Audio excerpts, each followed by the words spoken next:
Assalamualaikum Bang Dula, apa kabar? Waalaikumsalam warahmatullahi wabarakatuh, Mas Ihsan. Masya Alhamdulillah Allah, sehat-sehat saja nih. alhamdulillah. Bagaimana hari Jumat penuh berkah ini Bang Dula, nampaknya ndak kecil isu-isu yang berkembang di berbagai tempat hari ini. Apa yang Bang Dula lihat dari, isu-isu yang ada sekarang? Misalnya gaya hidup KPU yang nampaknya disorot kemarin di DPR, "Doh sewa pesawat cing, pakai dangdutan pula ya." Wah luar biasa ya. Tapi, cerita lain, tentang isu yang lain Bang Dula yang kami coba angkat adalah banyaknya pengangguran Gen Z sekarang ini. Ini menyebabkan permasalahan jiwa. Dah, sakit jiwa nampaknya entah ada di mana-mana ya. Bagaimana KPK akan dibentuk dengan pansel yang unik ini nampaknya menjadi sorotan PP Muhammadiyah. Ormas yang satu ini concern dengan perbaikan. Belum lagi kemarin tuh, lagi anteng-anteng tahu-tahu ada revisi undang-undang MK yang nampaknya para mantan hakim agung uring-uringan, ada apa di balik ini? Nah, keadilan makin susah di negeri ini ketika para pencari keadilan Kamisan sudah 815 kali bertemu depan istana. Nah, begitulah Bang Dullah. Dari Depok Bang Dullah. Ini kadang kita itu kalau pemuka buruk kaca dipecah. Urusan studi banding itu studi banding ya, studi tour. Nampaknya seluruh studi tour nggak berangkat. Kata wah Menteri Pariwisata uring-uringan ini. Saya nggak bayangin kalau pesawat Garuda kemarin itu meledak. Maaf jangan sampai terjadi. Apakah haji bakal di-stop? Wallahu a'lam. Silakan Bang Dullah, beberapa isu yang berkembang hari-hari ini. Tafadhal Bang Dullah. Ya, baik para pendengar radio silaturahim yang insyaallah diberkati pada Jumat pagi ini. Yang pertama, jika kita bicara tentang KPU, dulu pada zaman Orde Lama, sebelum Orde Lama, pemilu 55, pemilu pertama kali baru merdeka 10 tahun, kemudian pemilu dilaksanakan oleh Masyumi, Perdana Menterinya Burhanuddin Harahap. Saya tanya kepada beliau, kenapa Masyumi mengklaim bahwa pemilu 55 adalah pemilu yang paling terbersih, tidak hanya di Indonesia tapi di seluruh dunia. Kata Burhanuddin Harahap, pertama, ketika merdeka Indonesia itu 50% buta huruf. Ketika pemilu itu sekitar 70%. Maaf, waktu merdeka 90% buta huruf. Waktu pemilu 55 50% buta huruf. Sehingga lucunya itu kata beliau 3 orang anggota TPS itu 2 orang buta huruf. Satu saja yang bisa catat seperti itu. Itu luar biasa. Dan yang luar biasanya lagi itu hanya disiapkan 4 bulan. Maka kemudian bisa selesai itu pelaksanaan pemilu. Yang kedua, kata beliau bahwa pada zaman pemilu 55 itu semua rakyat yang dewasa punya hak untuk memilih dan dipilih. Jadi tentara, polisi, ASN bisa memilih, bisa dipilih. Jadi bisa jadi caleg dan seterusnya. Yang ketiga, dalam kondisi yang seperti itu, orang dari gunung, dari sungai, dari laut, dari mana datang pilih. Seperti saya sudah pernah katakan di beberapa kesempatan, 2019 itu hak pemilih yang cukup tinggi selama Orde Lama sampai sekarang, yaitu 82% yang menggunakan hak suara. Tapi pemilu 55 itu 85%, jadi masih menang pemilu 55. Padahal 50% penduduk itu buta huruf. Nah, pada waktu Orde Baru, memang KPU-nya adalah Kementerian Dalam Negeri itu sendiri yang melaksanakan. Tapi melalui KPU seperti itu. Ada kecurangan-kecurangan yang berlaku sana sini. Tapi tidak separah ini. Maka kemudian setelah reformasi, pemilu yang terbaik dalam masa reformasi adalah pemilu 99. Kenapa pemilu 99 itu yang terbaik? Karena KPU-nya bukan Departemen Dalam Negeri, tapi KPU-nya adalah partai-partai, wakil-wakil partai dan pemerintah. Sehingga dengan begitu di KPU itu 99, kalau ada partai A mau curang, ada partai B yang di situ, nggak boleh. Jadi saling mengawasi. Ya. Tapi setelah itu pemilu 2004 sudah mulai. Dan yang paling parah adalah yang sekarang ini. Nah, coba kita lihat bahwa kalau misalnya pemilu 2019 itu hasil survei KPK waktu itu, anggota DPR untuk pemilihan Pulau Jawa DPR Pusat, kalau satu orang caleg itu dia tokoh minimal 1M. Jadi kalau tokoh seperti Agim, UAS itu perlu 1M. Tapi kalau bukan tokoh itu minimal 5M sampai 10M. Karena itu 2019 ada yang di Jawa Timur itu 3M pilih. Hari ini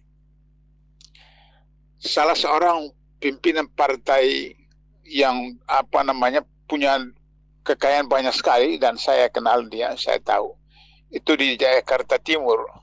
Itu sekitar 25M tidak terpilih. 25M terpilih. Tapi di Sulawesi Selatan, anak dari Menteri Pertanian sekarang, bukan yang ditangkap yang sekarang, Menteri Pertanian sekarang juga orang dari Makassar, anaknya itu dia caleg untuk DPR Pusat, dia menghabiskan 150M. Masya Allah. Nah, kenapa 150M? Karena dia punya suara terbanyak di Sulawesi Selatan, 150.000. 150.000 itu satu orang 1 juta kasih, maka 150M. Jadi ini luar biasa dahsyatnya seperti itu.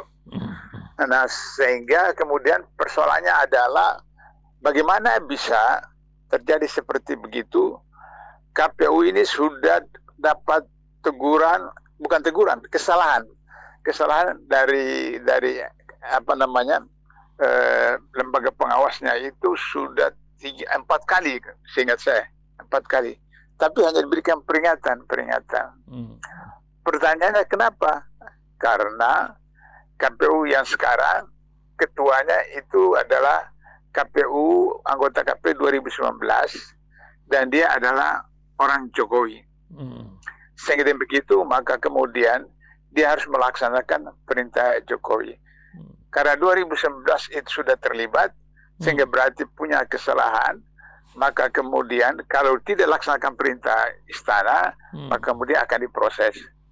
Nah, ketika di MK ditanya sama hakim MK, kenapa terima pendaftaran Gibran yang tidak memenuhi syarat peraturan dari KPU meskipun itu putusan MK.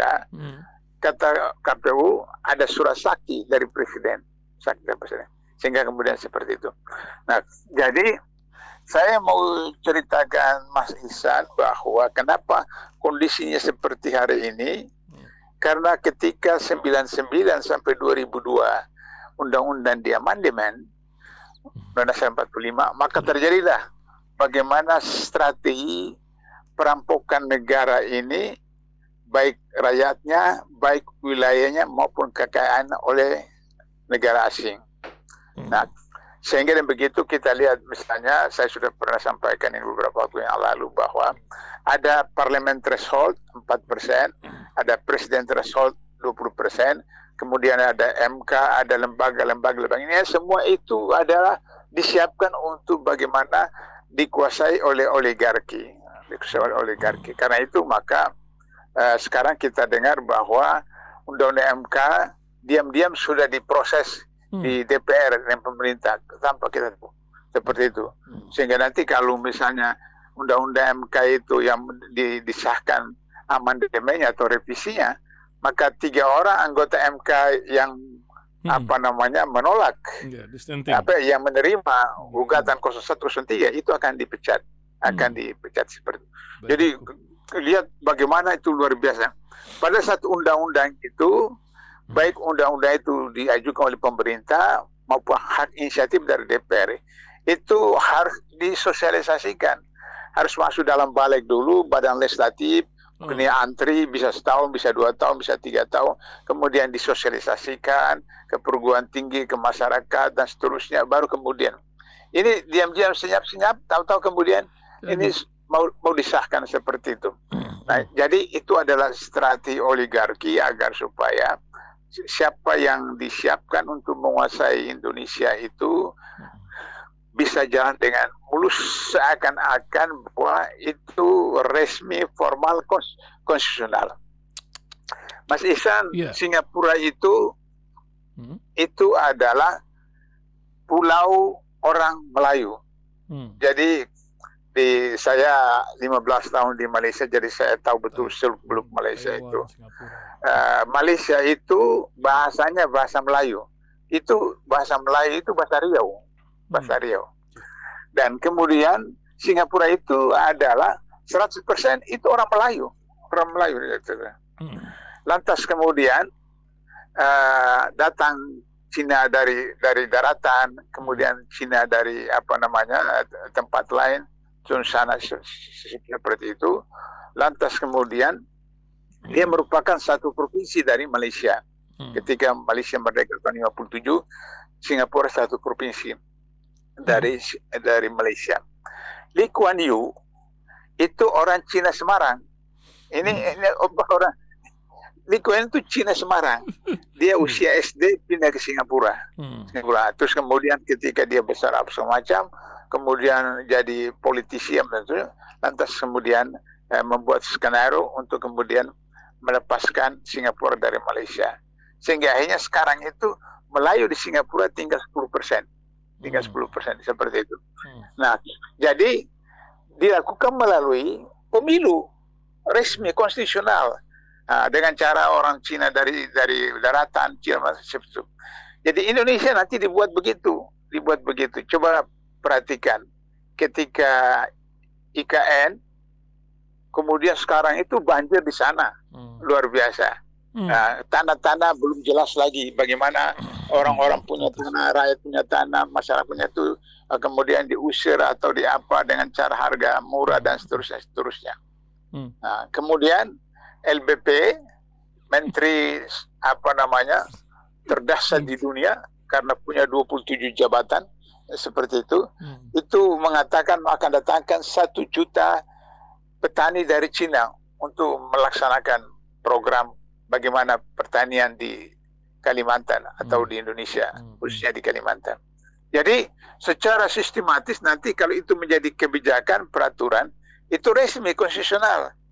Meskipun barangkali petani-petani lokal kita itu akan tergusur, kemudian produksi sawah di daerah-daerah lain itu kemudian akan jatuh harga karena nanti dari petani Cina ini akan kemudian menguasai dan seterusnya. Nah, jadi artinya bahwa dengan Jakarta pindah ke Kalimantan Timur, maka Jakarta ini sudah bukan lagi ibu kota negara dan undang-undangnya sudah disahkan seperti itu. Nanti kemudian gedung-gedung ini nanti kemudian dijual kepada orang-orang pengusaha oligarki yang tentu saja bukan seperti bukan seperti Abu Rizal dan seperti yang akan beli, tapi juga 9 naga, 10 naga, 11 naga seperti itu. Sehingga nanti strateginya adalah seperti Amerika antara New York dan Washington. Washington itu adalah ibu kota, kemudian New York adalah kota bisnis. Jadi Jakarta nanti jadi New York sebagai kota bisnis, sehingga kemudian menjadi Beijing kedua nanti Jakarta ini. Nah, itulah kemudian KPU seperti demikian. Dibuat seperti Indonesia dia menggunakan segala fasilitas tapi tetap saja tidak. Sehingga dengan begitu maka sekarang di bawah PDIP ajukan KPU ke Petun. Nah, persoalannya adalah Petun itu terima atau tidak, seperti itu.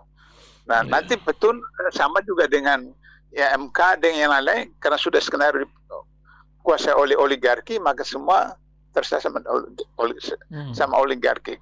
Kemudian nanti kemudian Jokowi akan jadi penasihat presiden. Lantas kemudian bagaimana caranya? Ya, ada semacam kalau tidak jadi penasihat, jadi menteri senior seperti Singapura. Tidak bisa. Karena Singapura itu parlementer, bukan presidensial. Sedangkan Indonesia presidensial. Presiden itu adalah kepala pemerintahan, juga kepala negara. Sehingga kemudian tidak bisa Presiden Jokowi menjadi penasihat. Kalau misalnya Presiden Jokowi jadi penasihat Prabowo, nah kenapa kemudian Megawati tidak jadi penasihat Jokowi, atau kenapa SBY tidak jadi penasihat daripada Jokowi? Begitu juga Megawati tidak menjadi penasihat pada SBY dan seterusnya. Itu tidak. Nah, sehingga ini yang saya katakan, dengan 02 menang, berarti hakikatnya Jokowi presiden 5 periode sampai 2045. Itu supaya bisa dikuasai seperti itu. Nah, sehingga dengan begitu, maka kemudian semua dilakukan secara senyap. Lantas ada yang mengusulkan kalau begitu model seperti DPA saja. DPA. Nah, kalau DPA itu kemudian harus kembali ke Undang-Undang 45 yang asli kembali. Problemnya adalah mau nggak kembali ke Undang-Undang 45 yang asli. Kalau saya pribadi, kalau Mas Syumi menginginkan kembali ke Undang-Undang 45 yang asli. Tapi mereka mau nggak seperti itu. Nah, jadi itu persoalan KPU dengan Jokowi presiden seterusnya. Yang ketiga, yang ketiga ini pansel KPK ini kan menjadi sebuah keunikan tersendiri. Apakah sebuah setting lagi dari antah berantah atau gimana gitu, Bang Dullah? Ya, saya sudah singgung pada Jumat yang lalu bahwa Presiden itu Muhammadiyah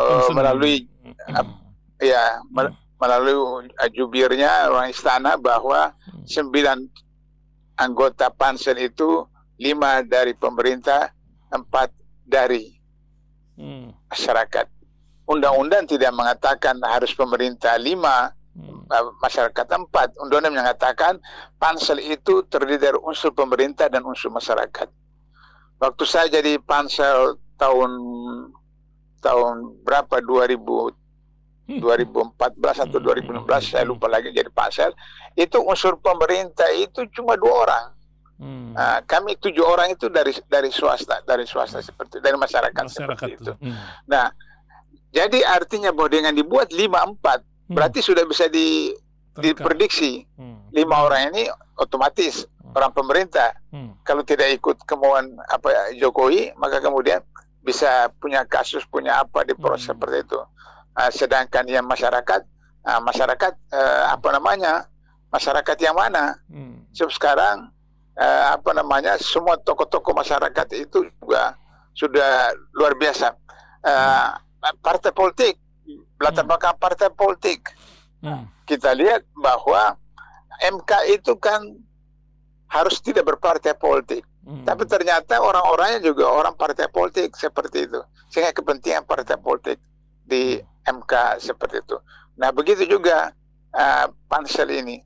Nanti kalau orang masyarakat, Mas Ihsan, seumur hidup saya baru ada di Rakernas 1 partai, kemudian dihadiri oleh Prabowo, kemudian ketika doa penutup itu ustadznya berdoa, ya Allah, kami mohon kepadamu agar Pak Prabowo berikan kursi lebih banyak lagi, menteri banyak lagi pada partai kami dan seterusnya. Itu Masya Allah.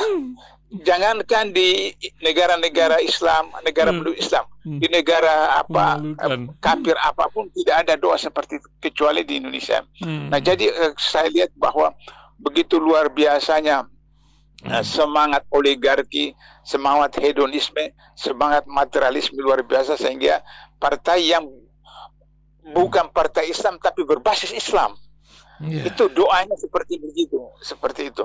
Nah, jadi ini persoalannya adalah soal pansel.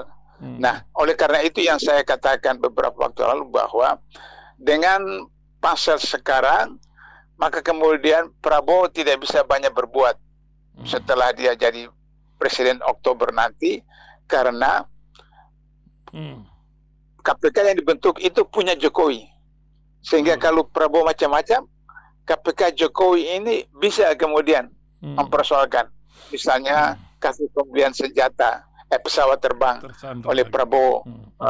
Itu meskipun dibatalkan karena reaksi masyarakat, tapi sudah bayar fee, dan menurut Undang-Undang Tindak Pidana Korupsi itu sudah masuk dalam percobaan, dan itu bisa diproses dan kemudian hukum. Pengalaman saya di KPK ada kasus seperti begitu, kasus percobaan dan dijatuhi hukuman. Yang kedua, food estate di Kalimantan, itu Prabowo juga kena seperti itu. Sehingga dengan begitu, kalau Prabowo tidak mau melibatkan Jokowi atau tidak mau melibatkan anaknya yang wapres, maka kemudian KPK yang punya Jokowi itu bisa kemudian digunakan untuk mengganggu Prabowo dan seterusnya seperti itu. Nah, oleh karena itu maka lembaga-lembaga survei, lembaga-lembaga apa yang anti korupsi sekarang luar biasa mengirim surat kepada Presiden, kepada Istana, supaya kemudian betul-betul pansel itu tidak seperti yang diinginkan oleh Jokowi dan rejimnya, tapi betul diserahkan kepada masyarakat, akademisi, kemudian universitas, perguruan tinggi, dan seterusnya. Masya Allah. Yang terakhir apa itu masih ada ya? Nah, sudah habis, tapi saya pengen minta pendapat Bang Dullah ini, karena dalam headline media Indonesia ini pagi ini mengatakan beban gangguan mental terus berlipat, bukannya Indonesia tapi dunia ya. Nah, wabil khusus Indonesia ini di tengah generasi Gen Z yang puluhan juta pengangguran. Nah, apa yang Bang Dullah ingin ingatkan masalah kejiwaan orang zaman materialisme sekarang, ketika keimanan dipertontonkan di jalur Gaza, sementara keimanan manusia Indonesia itu masih banyak yang materialisme. Nah, bagaimana Bang Dullah? Silakan Bang Dullah. Iya, jadi dalam surat Ar-Rum ayat 41 itu kan Allah jelaskan bahwa jika satu masyarakat itu beriman dan bertakwa, maka Allah turunkan keberkahan dari langit, dari bumi. Apakah dari langit itu berupa hujan, dari bumi berupa hasil tambang, hasil pertanian, dari laut ikan dan belah dan seterusnya. Tapi ketika masyarakat rakyatnya itu kemudian ingkar dan seterusnya, maka Allah datangkan berbagai musibah dan seterusnya. Ini kita mulai dengan teori Malthus. Teori Malthus itu mengatakan bahwa sekali waktu penduduk bumi ini lebih banyak daripada sumber daya makanan. Sehingga Malthus mengatakan untuk bisa mengatasinya, maka kemudian penduduk bumi harus dibatasi, dikurangi, supaya kemudian tidak terjadi krisis kelaparan dan seterusnya. Nah, caranya adalah dengan kemudian melakukan apa yang disebut dengan keluarga berencana. Nah, keluarga berencana itu maka kalau di Cina cuma satu, kalau di luar Cina itu dua saja, di India juga begitu. Tapi kemudian ini yang saya katakan diislamisasi, penghancuran Islam melalui program-program. Kenapa? Karena orang Islam juga terlibat, kemudian meyakini mengganggu akidah bahwa lahirnya seorang anak itu bukan ketentuan Allah, bukan karena takdir Allah, tapi karena hasil usaha ayah dan ibu. Nah, itu soal akidah seperti itu. Nah, apa yang terjadi? Singapura 25 tahun bersamaan dengan Indonesia tahun 70-an melakukan KB. Sekarang Singapura itu sudah mengalami krisis SDM. Sehingga orang-orang tua yang 70 tahun, 80 tahun sudah mulai dipekerjakan di pompa bensin, dipekerjakan di toilet-toilet, WC di bandara-bandara dan seperti itu, karena kekurangan. Sehingga sekarang itu pemerintah Singapura menggalakkan anak-anak muda itu menikah, dan kemudian dikasih semacam hadiah begitu untuk bonus, bisa seperti menikah seperti itu. Nah, itu. Dan di Indonesia karena KB itu, maka ketika kita merdeka, kita umat Islam itu 95%. Hari ini dengan KB 25 tahun kita berkurang 10%. Selain ada karena kristenisasi, tapi juga karena KB. Jadi kita sekarang itu 85%. Seperti itu. Nah, kemudian karena ini bersifat internasional, maka nanti kemudian apa yang disebut oleh surat Ar-Rum ayat 41 tadi itu, maka terjadi kondisi alam secara keseluruhan, maka kutub utara akan mencair, maka kemudian ada 5 kota besar di dunia itu akan tenggelam. Salah satunya termasuk Jakarta. Seperti itu. Karena permukaan laut itu akan naik beberapa sentimeter seperti itu. Sehingga kemudian akhirnya terjun. Nah, karena itu maka selain gempa bumi, selain tsunami, selain segala macam, ini sekarang di Sumatera Barat, Masya Allah, luar biasa. 69 orang. Hari ini sudah 69 orang yang sudah terdata, yang meninggal. Itu hanya karena lahar, hanya karena banjir, karena hujan, seperti itu. Dan sekarang ini di seluruh Indonesia dari Aceh sampai Papua Barat, kalau hujan satu hari sudah banjir di mana-mana seperti itu. Nah, jadi ini yang mengakibatkan kondisi seperti itu. Lantas kemudian pada waktu yang sama ada orang yang sekaya-kayanya jadi seperti COVID-19, bosnya yang di Amerika itu melakukan satu proyek untuk COVID-19 untuk melakukan proses pembunuhan secara sistematis, dan sekarang akan dilakukan lagi oleh WHO, sehingga kemudian itu bisa membahayakan umat manusia, khususnya umat Islam, seperti itu. Sehingga kemudian akhirnya apa yang terjadi, Palestina yang sedemikian rumah, cuma sekitar 5 juta penduduknya itu Israel itu bisa menghabisi sebagian besar Palestina itu, dan kemudian negara-negara Timur Tengah itu tidak ada yang tidak ada yang bereaksi secara positif untuk membantu atau apa. Kalau saya sederhana sekali, orang Timur Tengah itu tidak usah pakai peluru kendali, tidak usah pakai meriam. Orang Timur Tengah pada waktu yang sama itu mereka meludah saja 100 juta, lebih 100 juta penduduk Islam di Timur Tengah itu Israel itu sudah hanyut, sudah banjir seperti itu. Tapi karena hedonisme tadi, hubud dunia tadi seperti itu, maka kemudian kondisinya seperti begitu. Nah, itu akan melanda seluruh dunia sehingga akhirnya masyarakat itu mengalami apa yang disebut dengan suatu jenis kondisi penyakit stres. Stres itu bisa karena kelaparan, bisa karena kemiskinan, bisa juga karena sistem makanan, udara, dan seterusnya.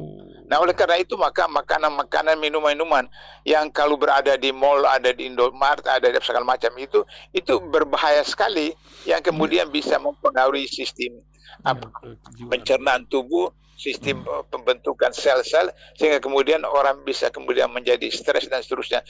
Ini ada anak SMP, 2 orang, 3 orang, dia aja 2 temannya kemudian untuk merampok tantenya sendiri seperti itu. Itu kan luar biasa. Atau ibu membunuh ibu membunuh anaknya, atau anak membunuh orang tuanya, dan seterusnya. Itu terjadi di mana-mana seperti sekarang. Atau misalnya yang baru 1 bulan lalu itu dia bawa masuk ke kamar hotel, kemarin kemudian persoalan pribadi lantas kemudian dibunuh, kemudian masukkan dalam tas, kemudian dibuang di pinggir jalan seterusnya. Ini satu masyarakat yang kemudian sudah dirasuki oleh pemikiran, pemahaman, ideologi, dan makan minum, sehingga kemudian akhirnya terjadilah krisis yang multidimensi, mulai dari orang tua sampai generasi Z seperti sekarang. Nah, ini luar biasa kondisinya seperti hari Mas Ihsan. Jadi tidak ada pilihan lain, maka harus kembali kepada Al-Quran, kembali kepada Sunnah, dan insya Allah hanya dengan cara itu kita bisa selamatkan pribadi, selamatkan keluarga, selamatkan bangsa dan negara, dan selamatkan dunia. Saya kira itu Mas Ihsan. Terima kasih Bang Dullah, pagi hari ini mencerahkan pendengar dimanapun. Assalamualaikum warahmatullahi wabarakatuh. Waalaikumsalam warahmatullahi wabarakatuh.